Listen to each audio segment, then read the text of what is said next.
Арпеджионе – возрождение утраченного музыкального инструмента. Коротко. Арпеджионе – музыкальный инструмент начала XIX века. Был популярен на протяжении целого столетия, а затем утерян. История создания. История создания этого инструмента и его популярности неразрывно связана с тремя именами. Винсент Шустер – гитарист-виртуоз XIX века. Иоганн Штауфер – гитарный и скрипичный мастер. Франц Шуберт – австрийский композитор. И было это так.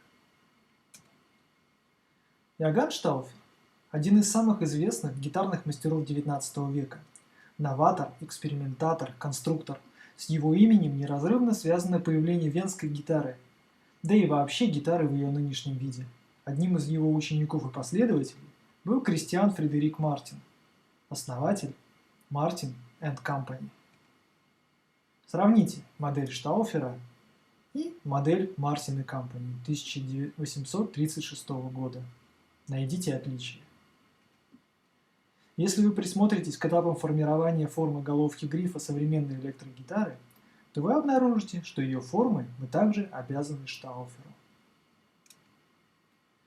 Первый арпеджионе был изготовлен, по всей видимости, как эксперимент для гитариста-виртуоза Винсента Шустера, и выглядел он приблизительно так. Шустер выпустил даже самоучитель игры на гитаре виолончели. Однако, всемирную известность и память в веках этому инструменту принес Франц Шуберт.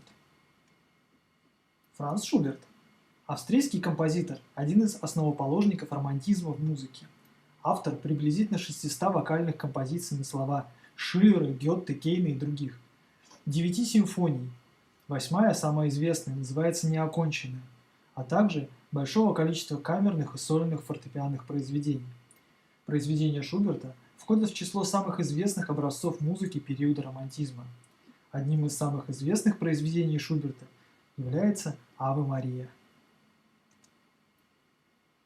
Шуберт настолько проникся любовью к звучанию гитары виолончели, что написал прекрасную сонату под названием «Арпеджионе». Благодаря этому, единственному крупному произведению для гитары виолончели, мы помним об этом музыкальном инструменте. Великий мастер создал инструмент, к которому еще не готовы были музыканты того времени. Теперь это время пришло.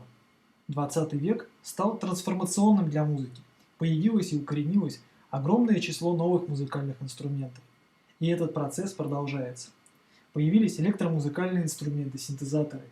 И даже гитара изменилась почти до неузнаваемости. Появилось множество подвидов гитары. Уже более 40 лет прошло с того памятного концерта Led Zeppelin, на котором Джимми Пейдж впервые сыграл соло на электрогитаре с скрипичным смычком. С тех пор практически каждый гитарист пробовал это повторить. Настало время арпеджионе. Для кого этот инструмент? Для музыкантов-экспериментаторов, для гитаристов, которые решили освоить виолончель, но которым сложно ориентироваться на безладовом грифе, для композиторов, которые пишут музыку для кино и телевидения, поскольку на арпеджионе можно даже в домашней студии записать струнный оркестр, для музыкантов, которым хочется привлечь к себе внимание и удивить нестандартным инструментом, для всех, кто открыт к новому звучанию. И очень не случайно создатель этого удивительного инструмента назвал его ласково «гитара любви».